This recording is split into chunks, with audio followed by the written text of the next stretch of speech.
I know it was supposed to do something else, but it is what it is. We have pushed the button. Oh my goodness gracious.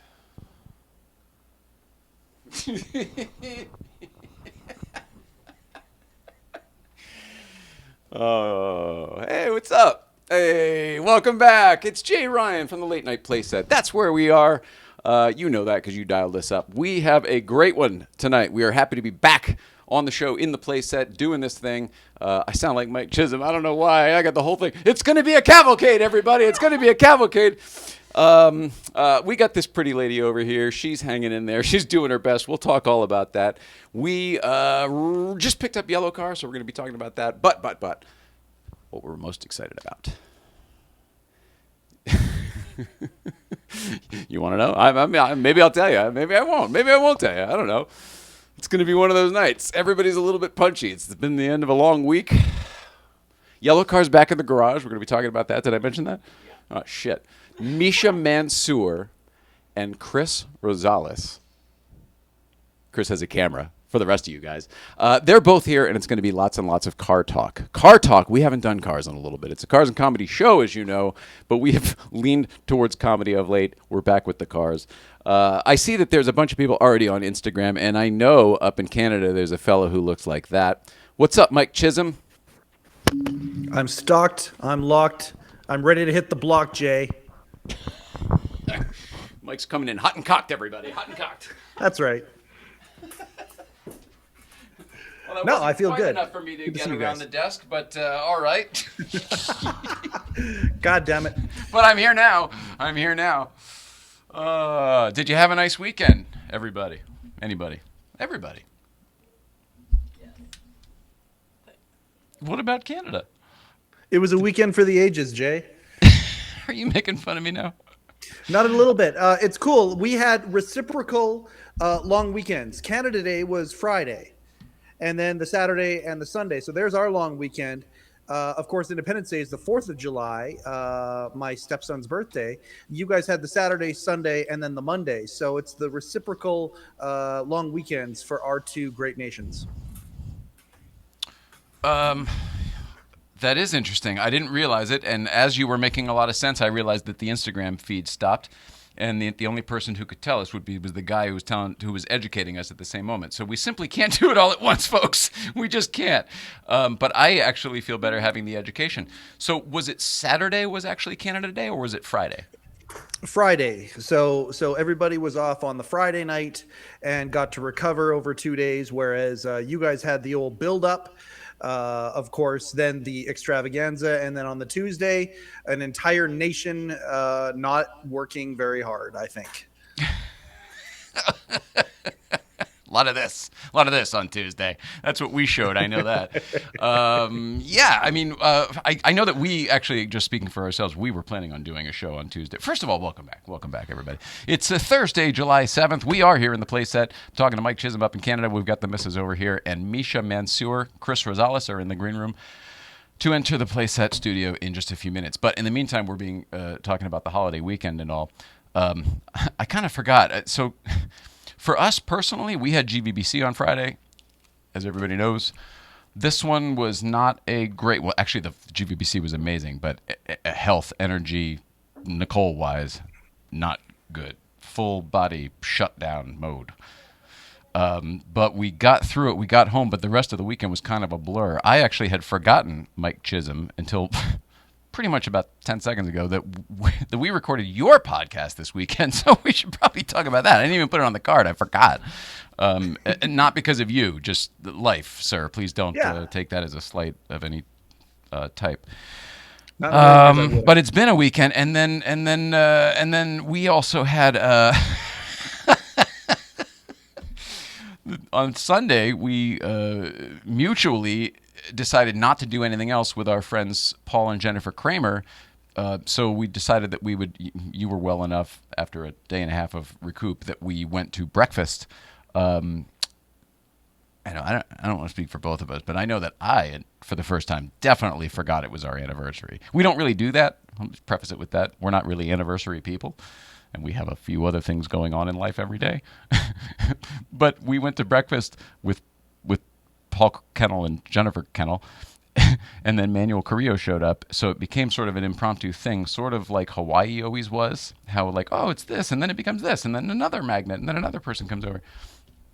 You should join us tonight. You totally should. You should. That'd be nice.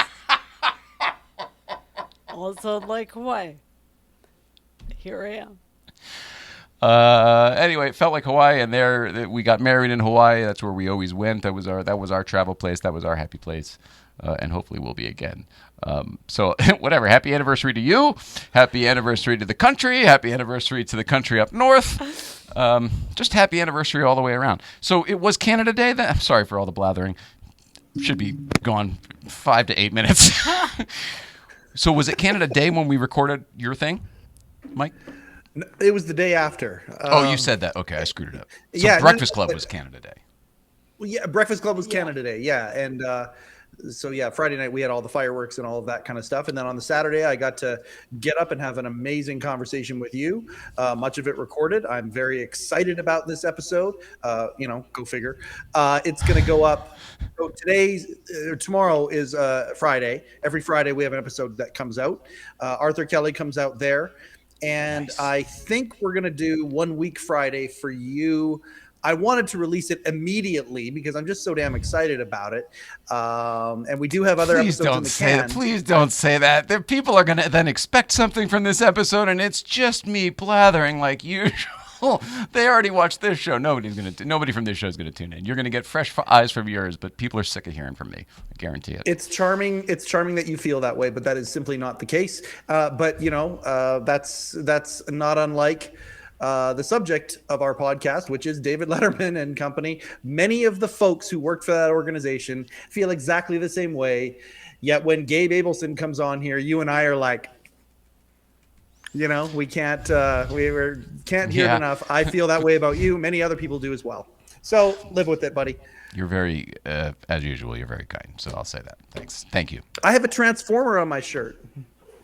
Which one is it? Is it a Decepticon or an Autobot? It's Soundwave. Soundwave is a Decepticon, and he looks like a 1980s cassette player, and I dig that. So that was a good way to segue out of the sentimentality. I hope you enjoyed it. Yeah. Well, we've got a couple things on the card here before we get the guys in, but they're all pretty brief. I jet early tonight, remember. I'm calling baseball, so it's good that we're getting this out of the way, and I love you guys in advance. I will secretly jump out of here at about 5:40. I was going to say, would you please not secretly bow out anymore? I would like it if you interrupted and said goodnight, everybody, so that we can say goodbye to you. That way we both know when you're gone, and then I don't have to make up something at the end for why you're not there. You'll have said goodbye yourself.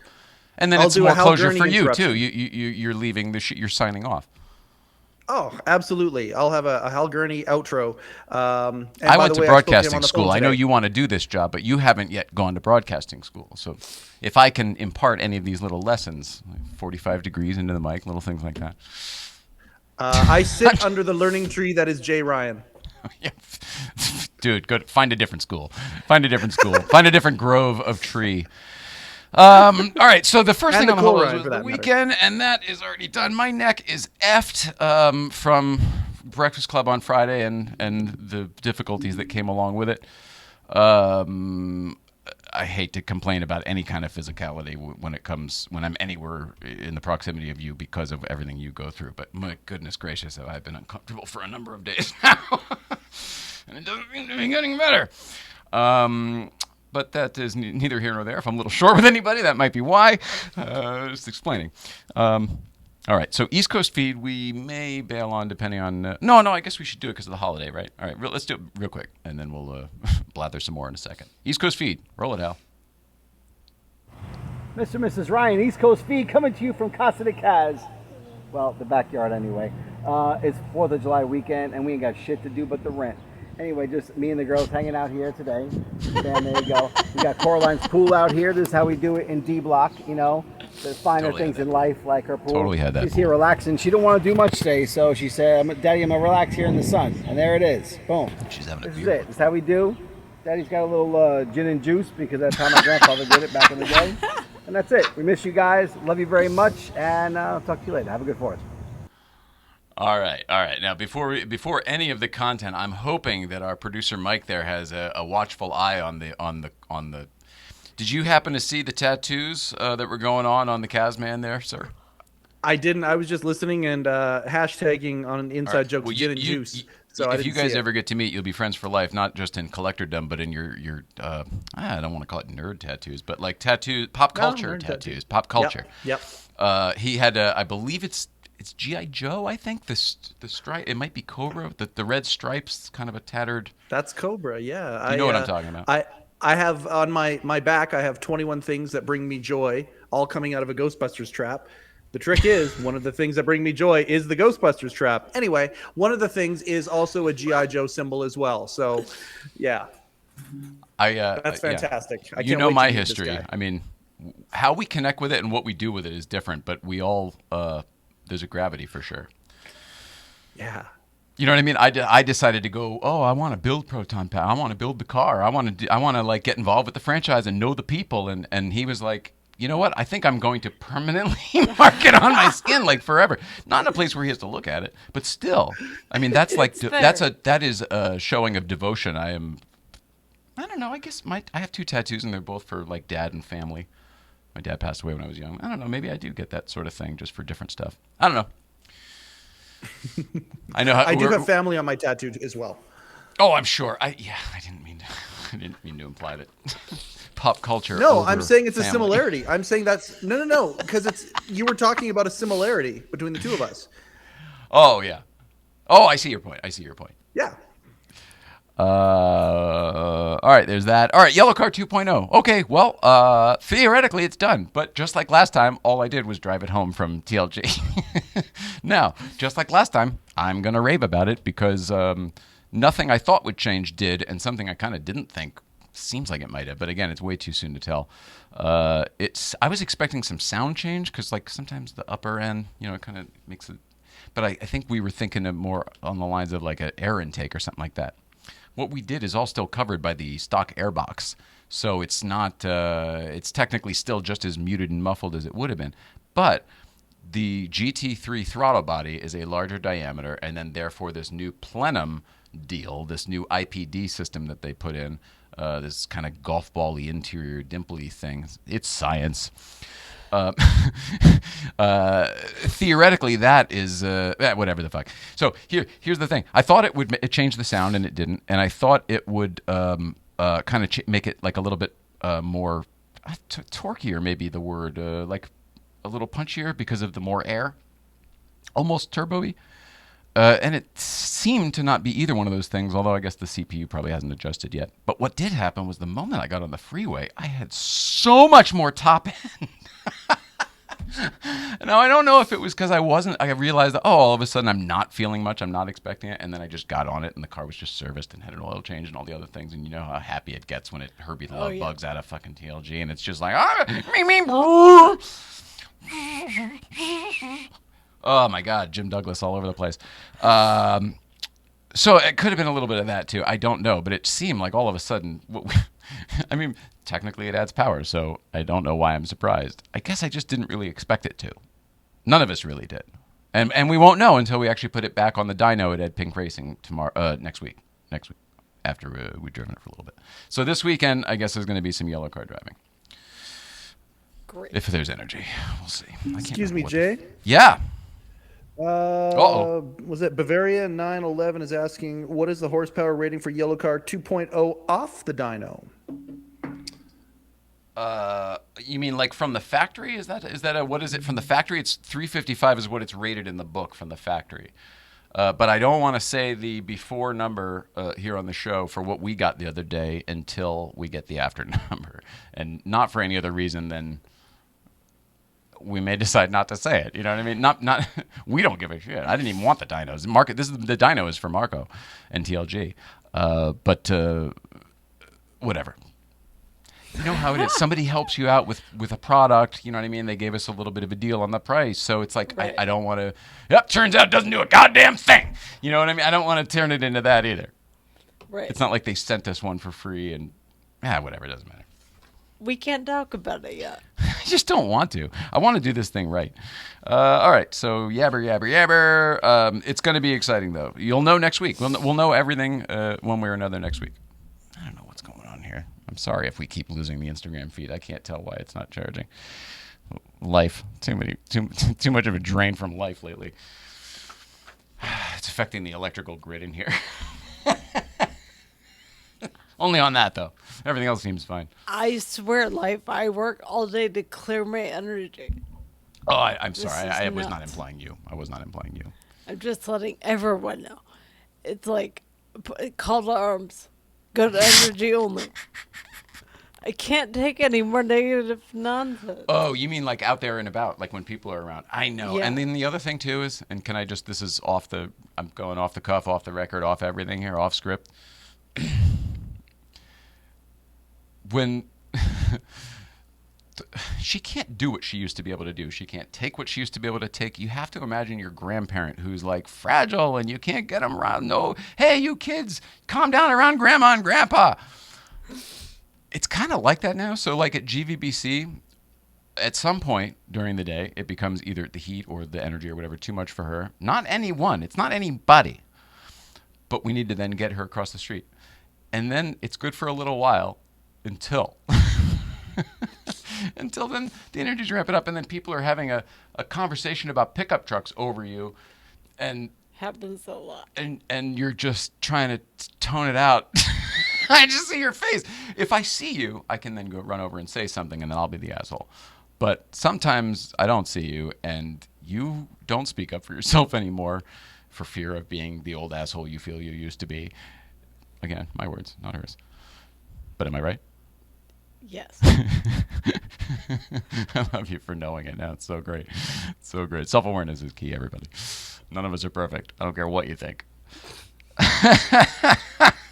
Anyway, all right. Everything is too long. We weren't even supposed to be talking about this. Gosh darn it.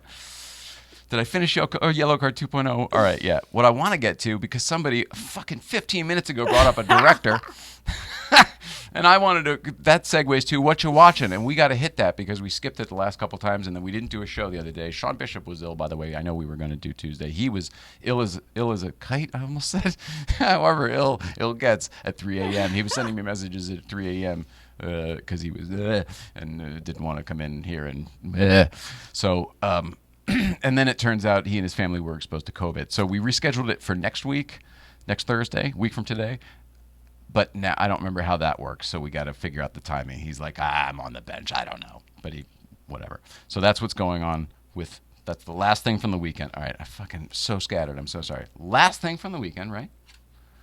You've told everybody that you don't feel well, but you're doing your goddamn best. That's all I can do. I'm asking everyone to please be a little bit more sensitive of your energy around Nicole when you're up at Breakfast Club. Not she doesn't feel you if you're across the street, but like if you're gonna come over across the street, just be mindful is all.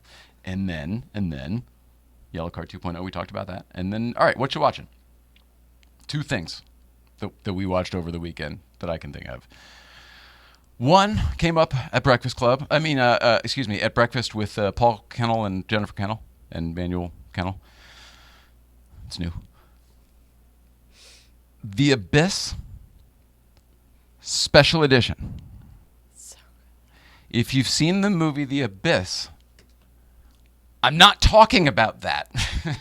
If you've seen the movie The Abyss and you're like, it's long and it's not that good, I agree with you. You have my vote. I am on your side. Channel 2, Jay is on your side. But the special edition, and bear with me here, is about 35 minutes longer.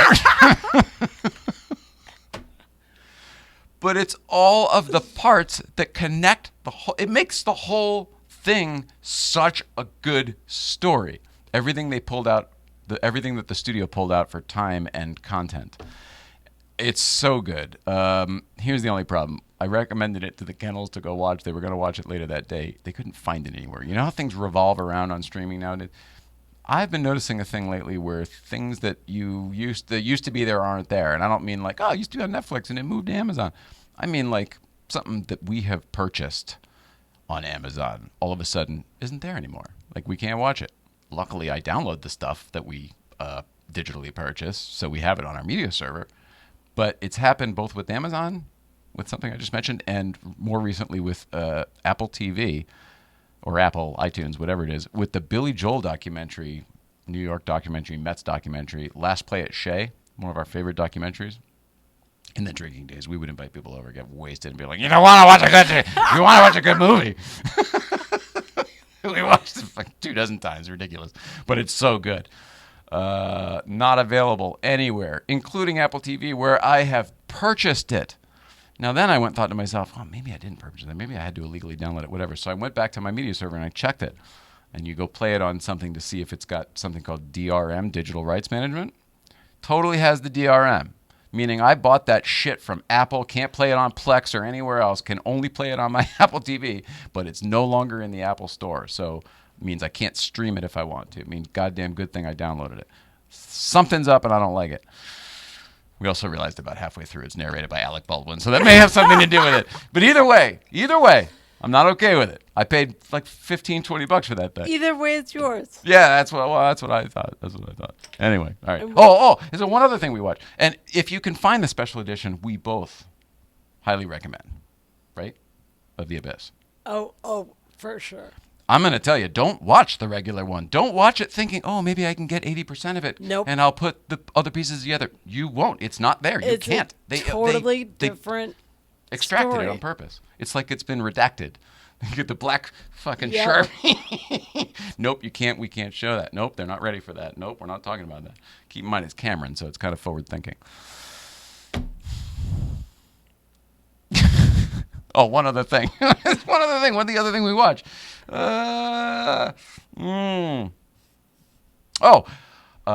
Free Guy. Free Guy? Yeah. Good, because I didn't write it here. I put the Ryan. second thing and I never got to it. Free Guy, Ryan Reynolds. I think it's Netflix. Watched it the first time when it came out last year and thought it was okay. Thought it was like, okay, better than I thought it would be. Thought it'd be a kid movie and it was better. Watched it this time, like knowing sort of where it went. Loved it. Can't wait to watch it again. Very funny. Ryan Reynolds is charming as always. But it's really, really fun. Cool video game, cars. If you're into video games at all, you should fucking totally watch this movie because it's about a guy living as a non-playing character in the video game, like just a policeman in GTA or a person walking down the street, and then all of a sudden, like that guy becomes sentient. It's cool. So he starts making his own decisions in the game and changing the game, and then changing the outside world around the game. It's very cool. It's really good story. I like him and stuff in thoughtful things. Oh, I see. Yeah. And then I sound stupid, but No, he's I really shouldn't have laughed. smart about things, and I appreciate what he brings to the table. I like that Chris is he's like, here, I'll just sneak in.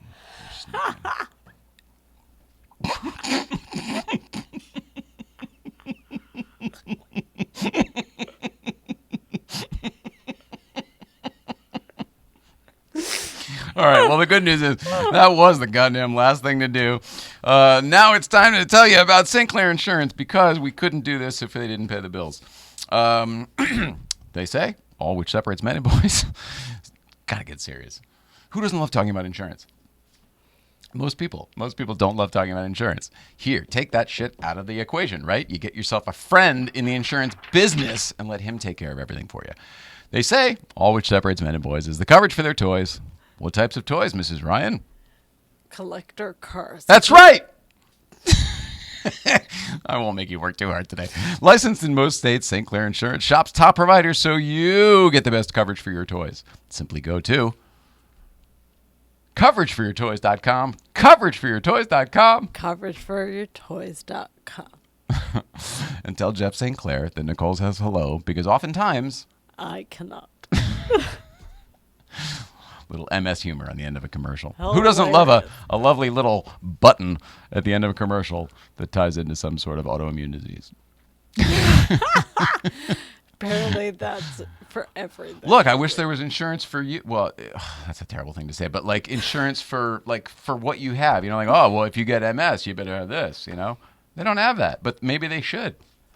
Just wait. Oh, you're gonna change it. Autoimmunity Foundation, everybody. I love it. And one more. All right. Series 1 films. This episode has been brought to you in part by Series 1 Films. Series 1 Films helps automotive brands create engaging cinematic content for social media and advertising to grab and hold your ideal customer's attention. Check them out at series1films.com. That's series1films.com. Series1films.com. That's right. That's our buddy Taylor Hendricks. The one is a number. That was a little. Cut it out. Seriously. All right. Mike in Canada, did we do the stuff we needed to do? Did we plug the stuff we need to plug with you? We did. We plugged everything that needed to be plugged. I'm just going to throw out there really quick for Whatcha Watchin. The Hall on Netflix. Phenomenal. It is a comedy hall of fame that's being developed. The Netflix is a Joke Comedy Festival inducted 4 people into the hall. And it was a phenomenal, in my opinion, production. Highly recommended. Peace and love. Well, peace and love. Also, that was part of the Netflix Comedy is a Joke Festival that you were part of. You went to one of the Letterman tapings at the other theater, but that was happening concurrently that same week in another theater, correct? Yeah, I love this model because it gives enthusiasts an opportunity to go and see their favorite comics. Where in an event that has a lot of juice into it, there's a lot of cross promotion. Bill Burr did some stuff there. Letterman, of course, as you mentioned, and we've mentioned and are going to continue to mention until people. Well, it doesn't matter if people hear it or not. There's all sorts of stuff that go on there, and this is one of the shows that was there. Pete Davidson kicked off the show. It was awesome. Yeah. Chappelle was a presenter. It was great. Can I be perfectly honest with you? Oh, geez, where'd you go? There you are. Can I be perfectly honest with you? What I turned it on and I turned it off because Pete Davidson walked out and there was a DJ and a whole thing, and I'm sure it's exactly how it was supposed to be for the kids. But in my mind, I was thinking of the old Rock and Roll Hall of Fame, and Paul and the band were the the house band every year for the ceremony, be it in New York in the old days or out in Cleveland later. So it was in some weird way, and then also like the National Comedy Awards is generally a comedic band. Craig Robinson and the Nasty Delicious is what you used to work with, and you did those awards a bunch of times. So I kind of was expecting a little something, and it was just like it looked like it looked to me like Pete was walking out to do a a new hour, and while I love Pete, it didn't feel like it had the right tone to me. But you're saying maybe I bailed too early.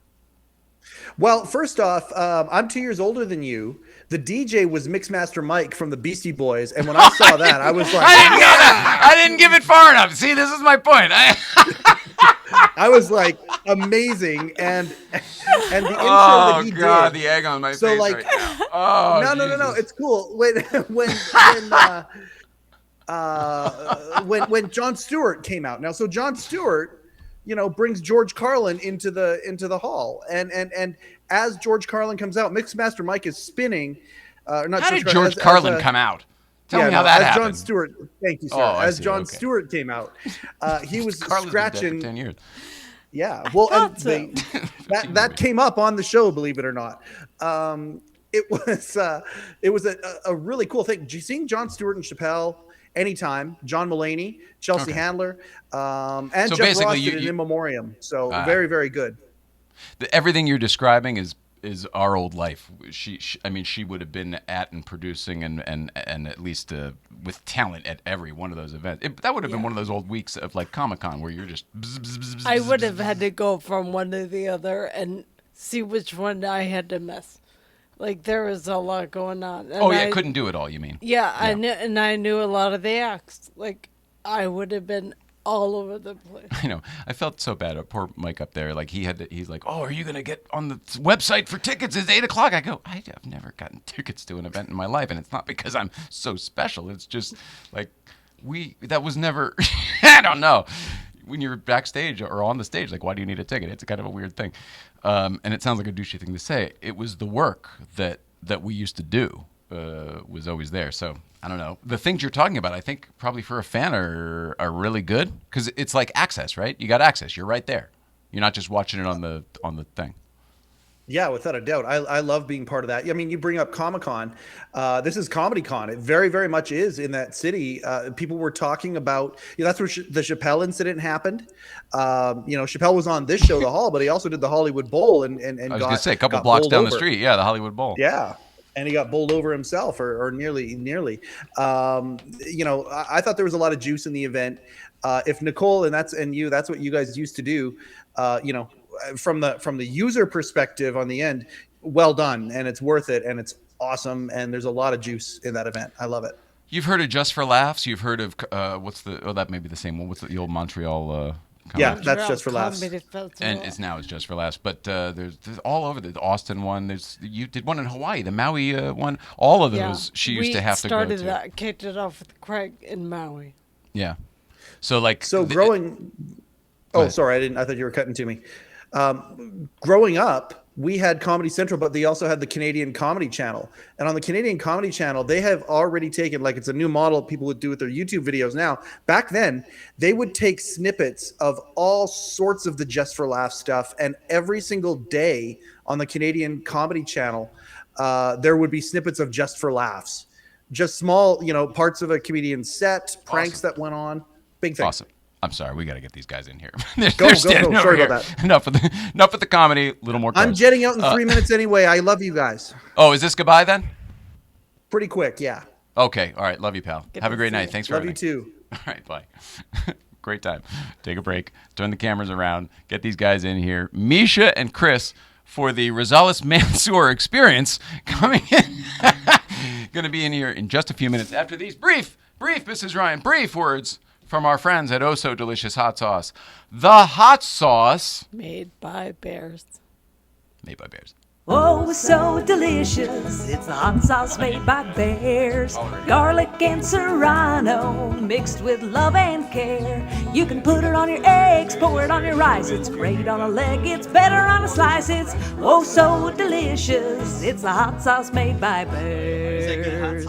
Oh, so delicious hot sauce. Great on everything except oatmeal. Get your bottle today at ohsodelicious.org. $1 from every bottle sold goes to the National Military Family Association. Get to smash that like button. Subscribe. We need some subbies. Come on, you can do it. Late night. Woo, good vibes. We're not live, right? Right. There you go. What are you driving today? 63 356B.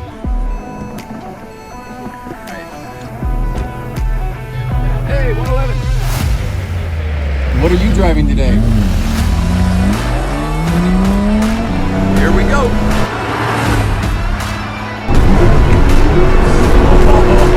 Oh, this is fun, David. Thumbs up for sure. This just proves that you don't have to go fast to have fun. You don't have to go fast. Can you see my smile already?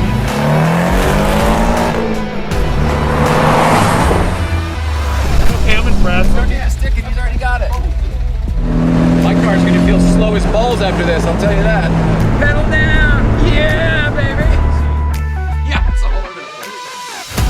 Yeah, that's not used for anything else. Just bubbles. I mean, just bubbles. Oh, man. All right. With that, this is it. It's happening, guys. We are here. Bring these closer to our mouths. You do. We do. You do. We do. I always, when I think of you, I think you know so much more about gear than I do that I don't ever think I need to tell you to do it. I don't know if this is some magical TV mic. As if. What would I know about that you don't know about? It's like omnidirectional crazy microphone. No, I will just I'll just back off that one. All right, I am gonna swing the camera around. But what's up, you guys? Thanks for coming back again. Hello. Thanks Glad for to be having us. back. Yeah, we're here. We're here as a pair this time. We're here to argue. And hopefully we come out of this still a married couple. Yeah. That's honestly the main No, goal. we're past the honeymoon phase right We're now. massively past it. Yeah. So now the real us is coming out. But we're having our first child pretty soon. We have it outside. The bromance we is have real. our first child outside. That's right. Yeah, we That's do right. have our first child. We're gonna outside. talk all about your. Are we calling it your first child? That's a very weird thing to very do. weird. Right It's off the very, bat. That's just very You've weird. had custody of someone else's child. It's a- You yeah, guys are yeah, babysitting we're- together. We're babysitting for a You're week. Chandler and Joey running around the city with Ross's baby. Yeah, we're borrowing someone's car. No, not someone's car. Honda.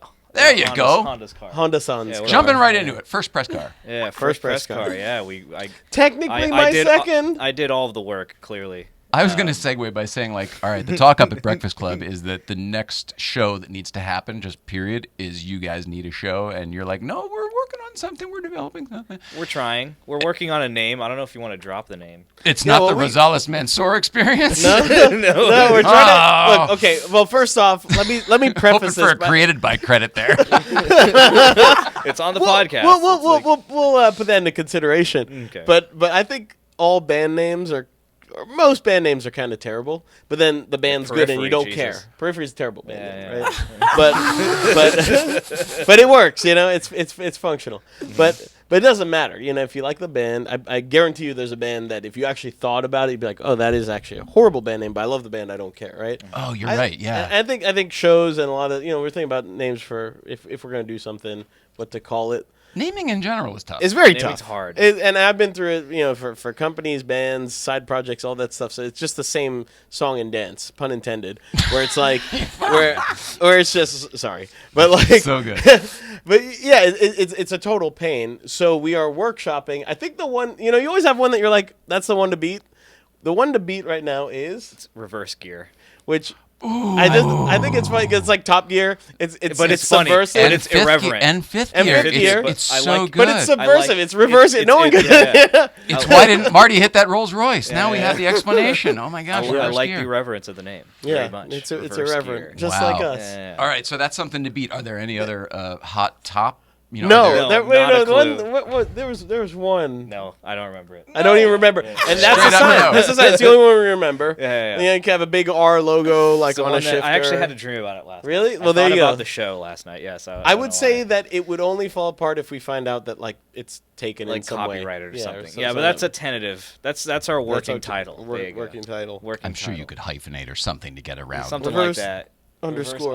Yeah, underscore, reverse slash gear like a lot of them do. Yeah. But that's what we have the car. I love it, you guys. Yeah, I think so. Wait, so then what's the show? The show there's no show yet. There's no show yet. You start with a good name. Is that how you write music? You come up with the title first, and you're like, here's no. We're talking about doing something, but we don't know what it is yet. Just as with all things, you're in development. Yeah, you figure out what it is as you go.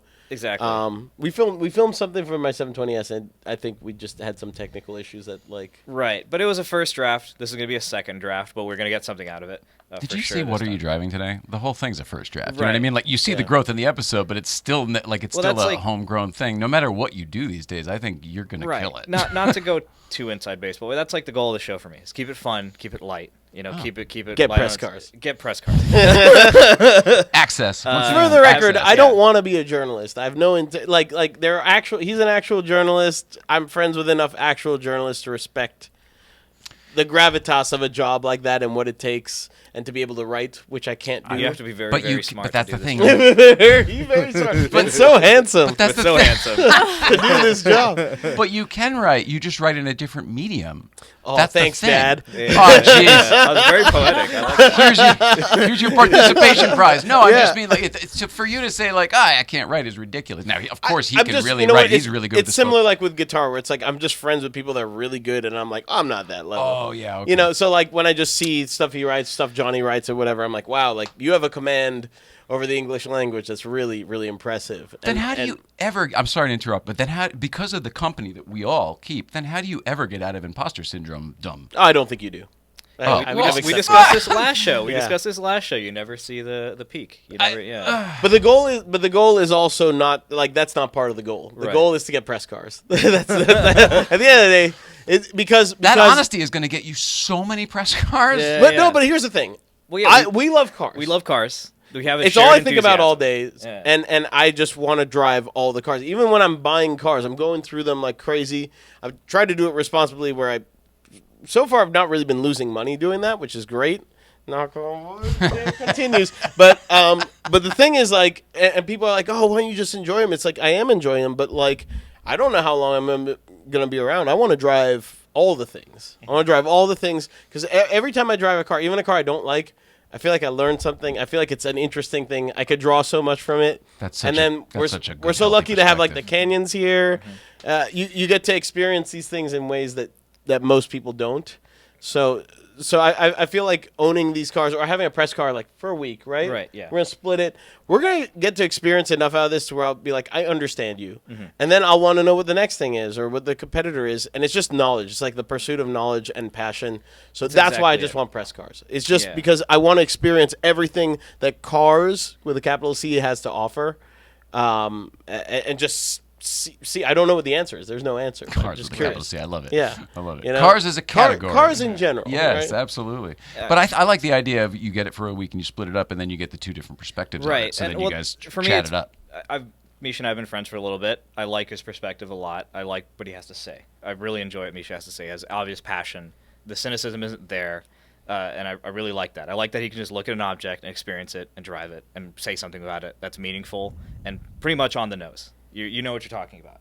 You know what I mean? That was really important for me. He's qualified. He's qualified. He's surprisingly qualified. Right. Well, And he's a good driver. Yeah, he's the better driver between us two. By he far. He also has shockingly good taste in cars. If you And this guy's an encyclopedia. Encyclopedic knowledge when it comes to cars and history, and the thing is, you two are the two guys I think who, other than Johnny Lieberman or a straight up professional, like professional, you two know more about cars than most of the people who are up at GVBC. Most people I know. I don't even know. I don't even know if that's true or if it matters, but I just know that we really like it, and what I do like is that we don't agree on stuff. Yeah, we disagree on a lot. We disagree on a lot of stuff. Excellent. Yeah, so it's like I really respect his position. Agreement is boring. But also. I don't want someone to just disagree for the reason. Like, his reasons for disagreeing are just, like, down to taste or whatever. We won't ever disagree, oh, this suspension is harsh. Oh, that's really soft. It's like, no, there's objective things. The contrarian opinion. You could be a contrarian about anything, so I don't think there's anything... I think between the two of us, there's something valuable to say. Yeah. And we both want to drive cars. I work at the Drive now. We didn't talk about that last show. Congratulations. Our budding journalist is becoming a real boy. Full-time at the Drive. I'm a real boy. I'm no longer budding. That's right. He's no longer budding. Yeah. I guess I'm still budding. But no, I work at the garage. So I'm not doing reviews at the Drive. Even though I just did review a race car. That was very fun.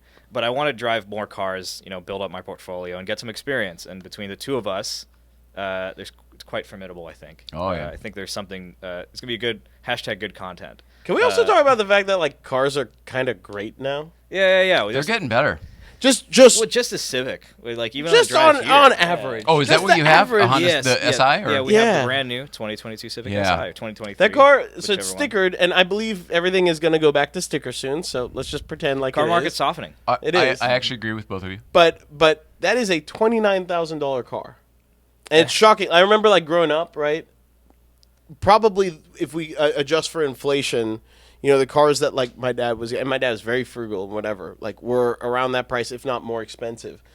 Like, the amount of features that comes on this car, how nice the interior is, just how nice an object it is. Yeah. It's kind of insane for sub-30. The shifter it's probably one of the greatest shifters. The shifter is, like, second only to GT3 Touring. I fully agree with you. It's insane. I fully agree with you. The weird thing, too, is because the only time I got to experience it was when the everyday driver guys were in town, and they had the new SI and the new Yellowcar.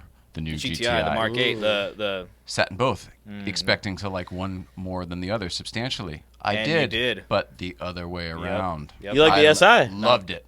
And I was so bummed. It hurt my soul what was going on with the GTI with the fucking little sliding plastic. Yeah. Ooh, it hurt my soul. I was like, this is not the car, guys. This is the one you have to keep. This is your 911. It's the one album we forget. You know what I mean? It's like we're not going to think about the Mark 8 in a few years. We're going to try our best to ignore it. Just remember the Mark 7.5, and then whatever comes after. You know they're gonna fix it on 8.5. You know that they're gonna address. There's no way they're.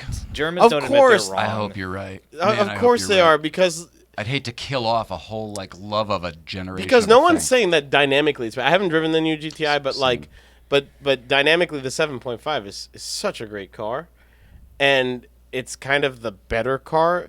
Because I've been talking with Chris about this. Well, yeah, we talk about what he should buy next, what I should buy next. There's a constant conversation. But to me, like, touch points are very important. So that's why shifters. I'll be such a snob about the shifter. Sure.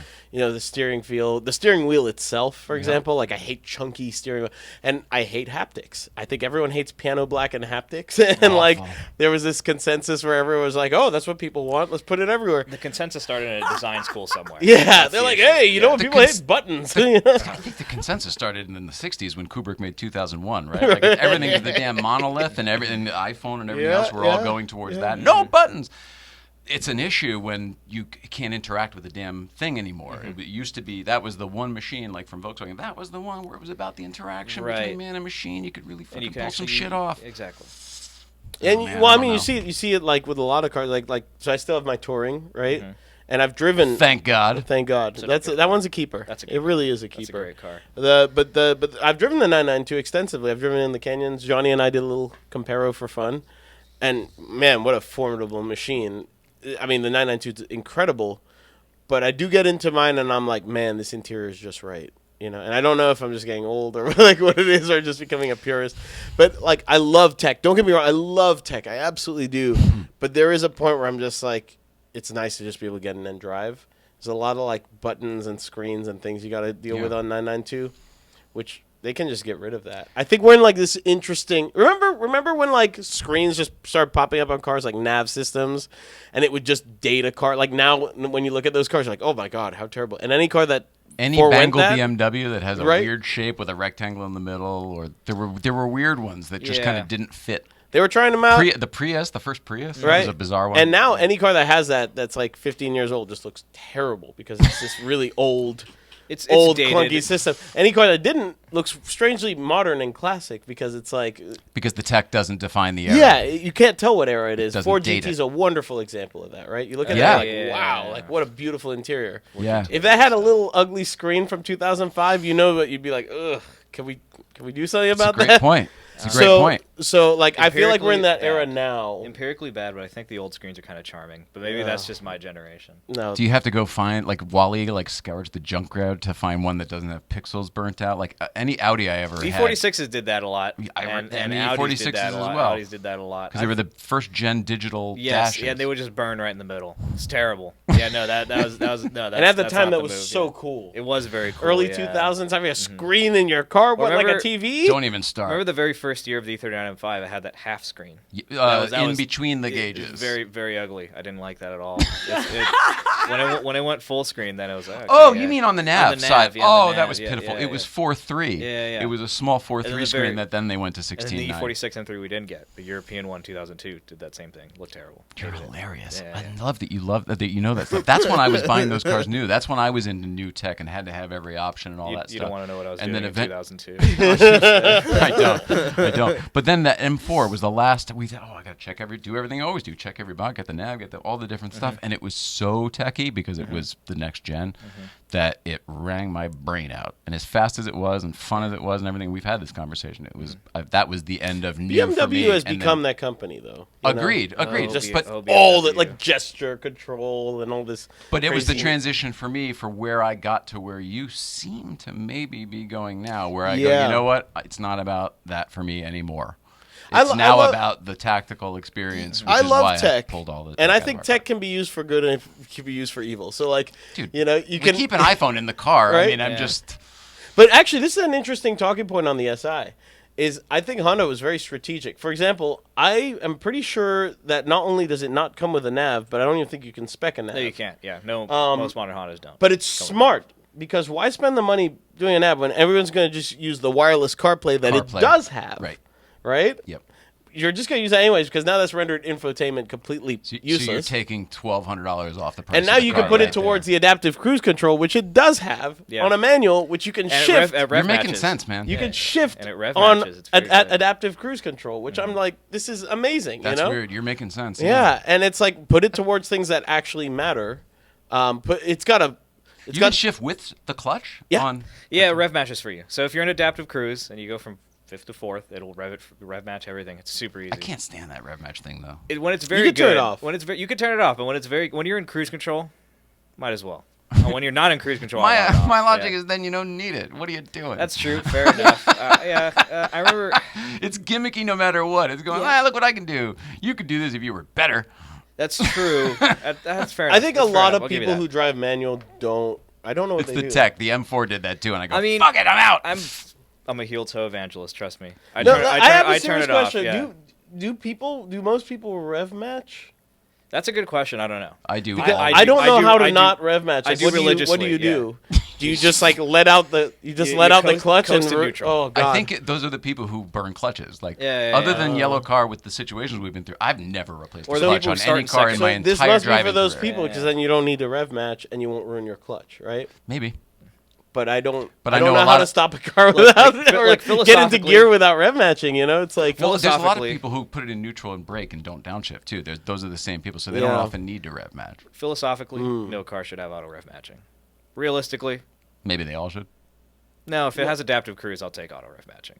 I think that's my truth. What a weird that's my qualifier. truth. Live your truth. I mean, all cars. Also, all cars should have adaptive cruise control because it's the best thing ever. So back to yes. I like adaptive cruise a lot. radar cruise is good for like It- long trips yeah, or whatever. It is. It's just especially in this mind-numbing. Being able to traffic here. shift in it is a perk. You know.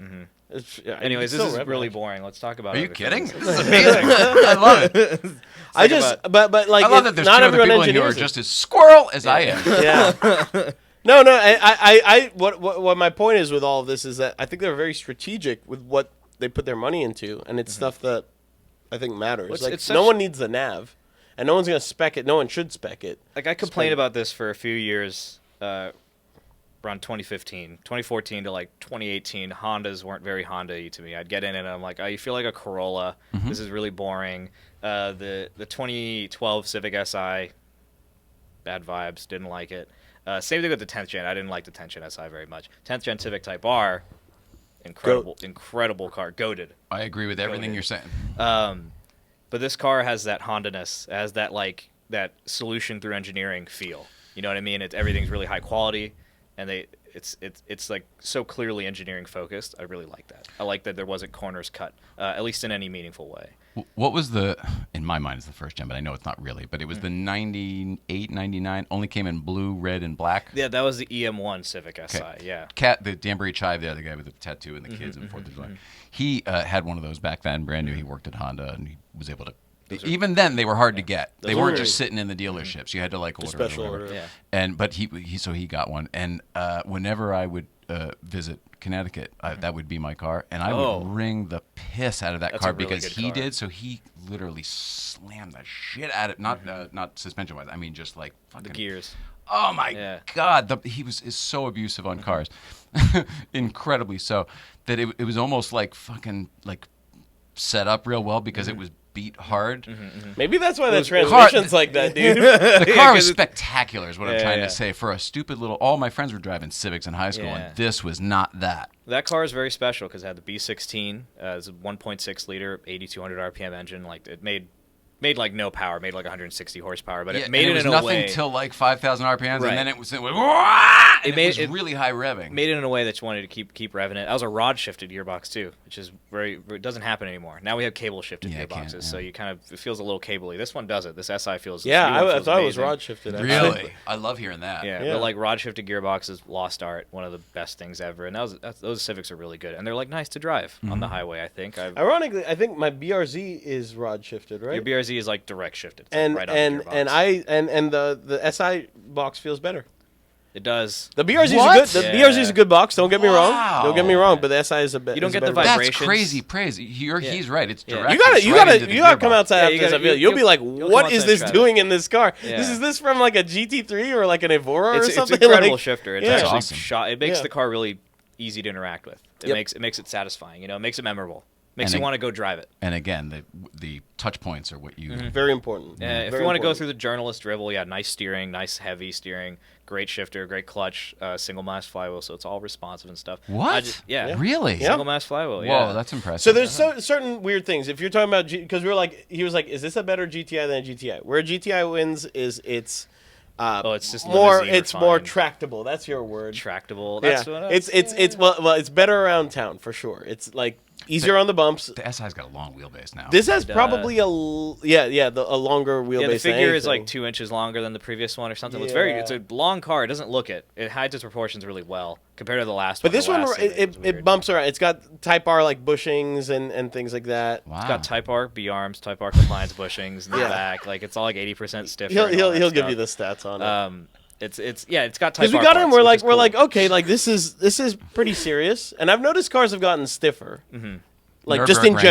general, cars are Nürburgring. stiffer. Nürburgring, fucking Nürburgring. So like one thing the BRZ does really well. It's damped incredibly well, that BRZ. Yeah, it does the Porsche thing where it does the big bumps nice and soft, and then the small bumps you feel them, so you get the resolution, so you can feel what's going on. So it feels stiff, but not in a way that's like kind of punishing ever. It's just communicative, right? This one is just stiff. It's it's on the stiff side. It's on the stiff side, which I have no problem with. I have a lot of tolerance for that, but I'm like, someone's like, oh, $30,000 Civic.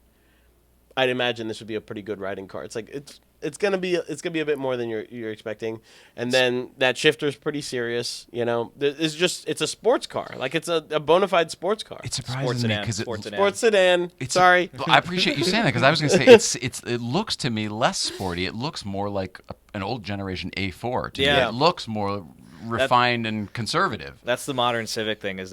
Honda does this thing. I'm not complaining about that, by the way. That's one of the things I like is the looks. Well, they oscillate greatly. What the Honda spokesperson tells me about the Civic and what they do is like the last gen Civic pulled really well with customers. They said, "Oh, the customers love the crazy looking Gundam design," and then they make this car. So I don't know what data they're following, but I like this direction. But they also kind of just swing back and forth. They make a crazy looking Civic, then a normal looking one. Remember the 2006 one, the Bubble?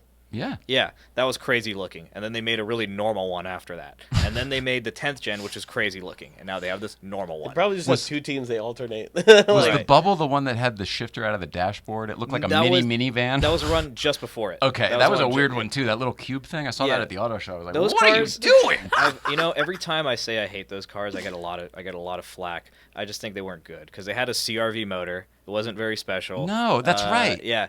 And it was like a parts bin, kind of a weird. And those cars have some of the worst front suspension. The steering rack is mounted to the firewall, and then the tie rods. Yeah, so the tie rods are like this long, and then the control arms are this long. So you get a lot of bump steer, and the entire rack moves. It's really weird. It's really bizarre. I don't know why. Well, I drove one once and it felt really loose, and I thought something was broken on it. No, but that's maybe just that's how they were. That's just how they are. But I'm comparing it to what I told you, my friends, the blue one that from the old days that was like superb. And I go, this is not how they even call it the same thing. That was classic Honda, dual wishbone suspension, independent rear, like amazing. That 6th gen car, and then this one they did this ridiculous. Yeah. I had an RSX Type S of that generation. Same front suspension. It's just terrible. That's what he replaced it with. He ended up with the RSX, How do you like that? And then the next generation RSX. He loved them both. He drove them the exact same way. They were both 6-speed intake and just fucking beat the shit out of them. RSX Type S was kind of cool because it had that motor. That engine was really good. That was like an 8,000 RPM K series. It was a really cool engine. I thought his was also R, not S. I don't think his was S. Did they make no, it's an RSX Type S. They didn't make a Type R. Type S. Yeah. Then that's what it would have been. But Honda Pedantics. Anyways, that Civic outside's really good. It was the duded up one. It was the fucking fanciest one that Honda would sell. Yes. Yeah. But that Civic Si out there is really good. That's the point of the conversation, I think. Well, beyond that, it's not just, though. I mean, this isn't your fucking audition tape for, you know, what do you think you guys are going to do? Is it going to be are you just going to write? Are you going to, is this going to be videos. Video? Okay. It's going to be videos, yeah. Okay. So we can actually get back to the hashtag content. No, but they'll probably be like Instagram right up. Like we're going to do guerrilla style stuff as well. Right, like, yeah. I think the whole attitude is going to be guerrilla style, run and gun, keep it light, keep it on the content on its feet so we can kind of let our personalities shine through. Yes. If the produced pieces come later, they come later. If they don't, they don't. I kind of so smart. I feel like there's a thing on socials to exploit right now, and I know social media is such a. I hate doing it, but also it's a good conduit for PR. People want more other cars on social. It's also what's going on. Does anybody like? Nobody likes it, but if you make it a job, then okay, fine. I could do again. it. If it results in press cars, I love it. That's right. Exactly. That's right. Yeah. The goal here is very clear. The goal is very clear. And more importantly, who are you? Who could you possibly want that you couldn't get from who you already know from our little circle? This is why I enabled him, but don't tell him. I see. Okay, I don't have any actual value. He's learning. It's all brand new. All right. Well, you're going to help. Just the name. I don't know why I'm second. Maybe because it's the last thing you remember. No, honestly, it sounded better. I wrote you the other way first. It does Misha sound better. And Chris didn't sound right. Chris and Misha worked. Chris and Misha. Yeah, it was weird easier how to things say. roll off the tongue. And hence the Rosales Mansoor experience. But Mansoor Rosales sounds better. So Mansoor Rosales and Associates. That's the name of it. It does sound better, Mansoor Rosales. Yeah. But the larger point here is like, I really want to hammer out this name if you don't mind. No, it's a pretty interesting subject because the social media thing has really turned a lot of things on its head. I think like we've all come up watching like these amazing produced pieces. I have a lot of money into it. Yep. And then you see like these like little TikTok things or 60-second things, and they get just as much engagement. And from the car companies and the PR side, they're like, that's just as good. And you're like, which one is more efficient here? And we could probably do the guerrilla style very easily. I want to do the produced pieces, but there it's just almost as like an homage or just to play the part of all the stuff we're influenced by. Right, yeah. But that's almost like just a treat. I think functionally and pragmatically, the guerrilla style stuff will kind of be the more efficient way to get stuff across, and probably the way to get a conversation going with other car enthusiasts about like, hey, what do you want to know? What do you want us to focus on? Just because it kind of gets the information out there, and you don't need to have the produced piece You don't to have get the that burden of a across production anymore. crew, right? I want to prove your point with what happened to us this week. Let's hear it. So much. No, it's quick. So much effort goes into this or any of the videos I or anybody else makes. And then somebody else takes the thing of the cop chasing me around. It's 5 seconds long, whatever. This week got 70,000 views. Yeah, there you go. 70,000 views. That's my point what exactly. What the shit? Zero effort. I put the Dukes of Hazzard song on it because it was in the thing. It let me do it. The algorithm's weird, it but it's actually real. hurts my heart a little bit because I'm like, that's not what I'm all about. Because you want to go out there and make art. You want to go out and make something that's meaningful. It's my right? heart. Well, we were having this debate. Like, are we making art or are we making content? I'm like, we're making content, and don't ever tell anyone that we're making art. Right, yeah, we make art for ourselves. You're right. But never admit it. Never admit it to anyone. Is that your experience that knows that? Or yeah, well, I'll give you a great example. So I got this exhaust from my GT3, the AWE exhaust, and they were very kind. They gave it for free, and I was going to do promo for them. And my friend Kate and I, we shot a bunch of stuff, like, the before and after, the install, like all this detail. It ended up being this like 23-minute affair, and it's filmed really well.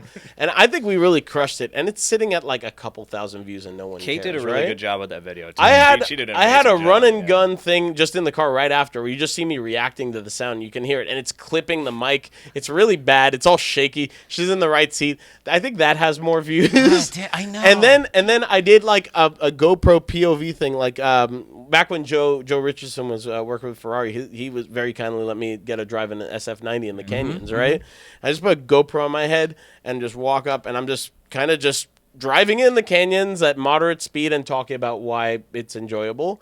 That I think has like 70,000 or 100,000. Yeah, that's what I mean. And it's just like I just wrote like the SF90 is the fastest car I've ever driven, which is still a fact. Yeah. And like, and that took zero effort. That was just me having fun with a camera on my head. Does the algorithm know that it took you no time to make? No, Does it no, go, it's not he took this 6 minutes ago and he's posting it right now. We're in an interesting transition because we all grew up with these like extreme art, high effort pieces, and you see channels carrying the torch, like Throttle House, Savage Geese, the Straight Pipes, like all these guys. Well, like Slash Drive, remember Chris Harris, Matt Farah, all these guys. Well, and now he's doing collecting cars, and and I just saw him do the Arturo with that same. It seems like he's having fun and kind of running and gunning it, but still really good quality. Right.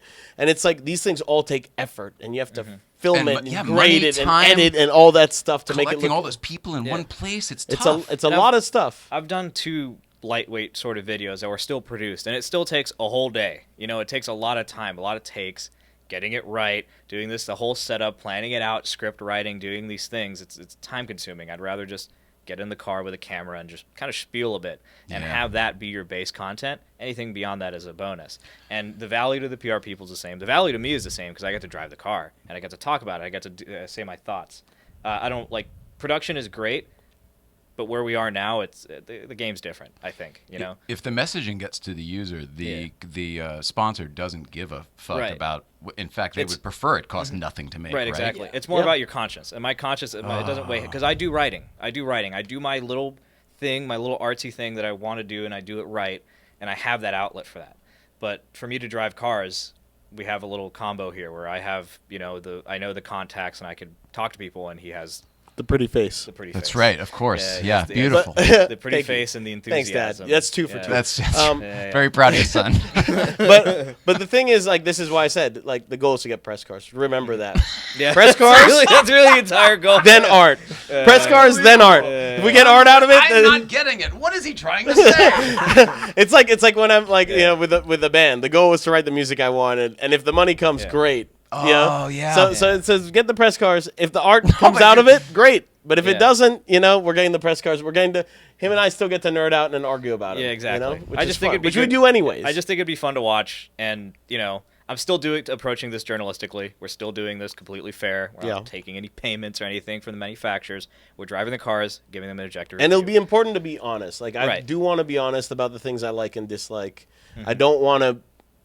Even if it's like, oh, you won't get any more cars, I guess. We're not hashtag influencing. No, it's very important. Right. I think we're in a position where we've both driven, and I mean, this is true of you too. We've all driven enough stuff to where we kind of know our stuff and we know what we like, and it's to nobody's benefit to be dishonest about it. It's also great that new cars are great. Like, there's a lot of great stuff, and so much of this will come down to maybe there are some things like again, Mark 8 GTI is there's some pretty big mistakes on that car, you know? Okay, on a personal level, it should burn. On a professional level, it's still they can learn from it. It's fixable. It's fixable. Yeah, it's fixable. Because I'm sure the driving experience This is where you say you can overcome your heart somehow. That's very interesting. Right. It's hard for most artists, but you've got some commerce in there. Good for you. On a professional level, the Mark 8 still, you get in it, still well put together. No, but you gotta be honest about it. You can fix it. They didn't mess up the dynamics. Ultimately, a GTI is for drivers, right? So I haven't driven it. That's what we all agree on. Anyway. Yeah. And I haven't driven it, but all of our friends say it drives great. That's not the problem. The problem is living with it. I had an argument. Right. Yeah, there was and just even turning the wheel before it was That's on, what I'm saying. I was accidentally making things that happen stuff that I didn't sucks. want to. I wrote a piece about this for Car Bibles where I talked about the Mark 8. It was a very funny Top Shot where it's like all the cars lined up and the Mark 8 was in the middle. It's like, you can't sit with us. The Mark 8 doesn't belong. And people are so mad, like, oh, it's so dynamically good. I'm like, but there's so much more to a car than that. You know what I mean? You buy a Volkswagen because it's like this nice interior. It's really well appointed. You have these knobs and stuff, and it feels great. And you get in the Mark 8, it feels fine, but it's just such a UI disaster. And that's like a problem because that's what Volkswagen had down pat. Sorry, okay, I'm going to get into I'm going to get into a rant. That was the car that they did it with. I agree. It's I have their something 911. else to say here. It's easy to like have a review. This is my personal experience. When I started to have money to buy cars, which is only kind of recently, right? And I would look to reviews, and they'd be raving about it on a canyon road and raving about it at the track. And then you get it, and you're like, this is a pain to live with. Yeah. I really wish someone had told me about X, Y, and Z. Yeah. Right? And it's why I think people like Doug DeMuro and like they like a lot of those channels that kind of go into the excruciating detail. Yeah, but more the actual quality of life stuff and what it is like to spend time. And when you have a press car for a week, you get to experience it in traffic and parking and all this stuff. We will take it to the canyons, and we will get to experience that as well. But knowing what it's like to just park it in a spot. Well, how's that reverse camera? What are the things that you should know that maybe you won't get on a test drive going around the block? Going to the mall, groceries, and then you'll be like, oh, I'm glad I knew about this beforehand before dropping $30,000 on a car, For example, when I drove a BRZ, I drove it in the canyons. I'm like, this is amazing. This is so great. All this stuff. And then I drove it around town a bit. I'm like, oh, the throttle calibration's not great. You could feel different things. Yeah, it's like, oh, the clutch is a little, it doesn't have much feel. And you're like, oh, so this, you feel the coordination of the car, right? And that's the sort of things you only feel around town. You drive a car. Here's the thing. So a lot of journalists, they drive the cars in really curated environments on these press launches. The Civic SI's press launch was in Malibu. I mean, it's intended, right? It's intended. You have the best day of your life in Malibu. Exactly. Come on. So you see the cars, and also you get wine to dine as a journalist on these junkets. Of course, yeah. They want everyone in as good a mood as possible. Right. Exactly. And also, they can also threaten you with cutting off the flow of press cars. I'm not looking to piss any manufacturer off, but I still want to review the car objectively and drive it for what it is. You're saying conflicting things. His number one goal is press cars. His number one goal is press cars. Yeah, but you want to do it the right way. Exactly. There's a line. There's a line that you we don't want to sell. Set. There's no selling out. Especially me. I'm a journalist. I still have a professional. My therapist says to set boundaries, and that's where I'm setting my boundaries. I won't lie to get a press car. I'd like to get all the press cars forever. And I think cars are good enough that I don't have to lie to get press cars. They'll always be generally good.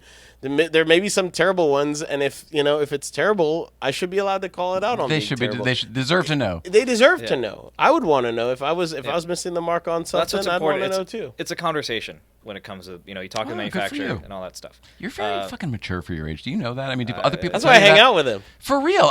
Sometimes I feel like, oh, get your shit together. Oh, okay. What the hell?